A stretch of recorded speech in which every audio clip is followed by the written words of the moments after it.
The Pilates push-up is actually the same type of push-up as Chaturanga.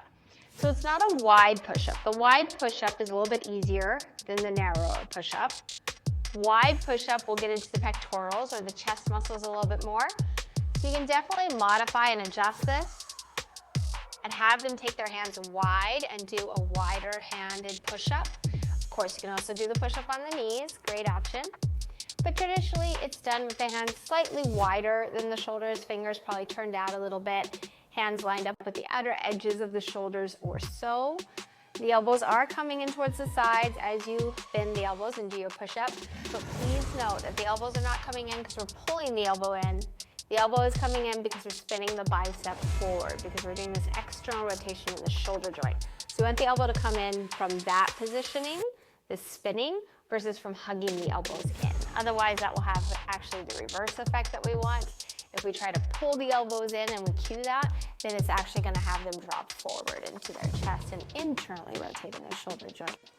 So really, if you're cueing this and breaking it down, make sure you cue that external rotation in the shoulder joint, and that is why the elbows come in. Otherwise, I just set up their hands and let their elbows go where they go.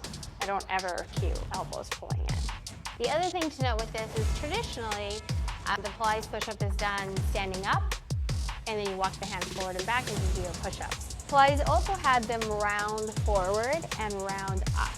Now there's a lot of discussion on whether rounding the spine is healthy or good, if we should or we shouldn't. And really, I think the answer is it depends. Rounding the spine, flexing the spine is a healthy movement pattern. We do that. When we pick something up off the ground, we don't do it with a flat back. We round the spine and we pick it up. There's nothing wrong with rounding the back. However, it can be detrimental if somebody already has a slip disc or a herniated disc, if somebody has back injuries. Also, somebody's not doing it with an activated core. Also, somebody's doing it and they have a bigger body mass. So they have a wide shoulder girdle, they might have a lot of muscles, they maybe have larger breasts, there's more weight on their upper body, and that means there's more weight that's going to be hanging kind of on the spine as we round. If the rounded spine does not work for your student, you can definitely do this with more of a lengthened spine where you're hinging from the hips. The other thing is as we walk the hands forward and back, of course we want to keep the core engaged, find that length through the whole spine just like you would in all of our plank. And the last thing to note is traditionally we take the arms up and then roll it forward. You don't have to do the arms up. So let's do the whole thing. You start standing at the back of your mat. Take a moment to set them up with proper breath, activation through the core. Inhale as the arms float up. Exhale, curl the chin towards the chest, round the spine, vertebra by vertebra, with control, all the way down. Obviously, knees could be bent here if the hamstrings are tight. And then we slowly, with control, walk our way out, keeping the powerhouse activated the whole time. Until hands are slightly wider than shoulders, option to bring knees to the mat. Push up. And then pull the belly in. Make the activity come from the powerhouse as you start to walk back.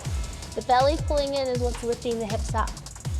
Walking with control, light hands, all the way back. And then exhale to roll up. And then rolling up from the powerhouse again. Draw that belly in. It comes from that belly. Pull in, pull in, pull in. Till we inhale to lengthen all the way back up again. And exhale, pull the belly and curl from the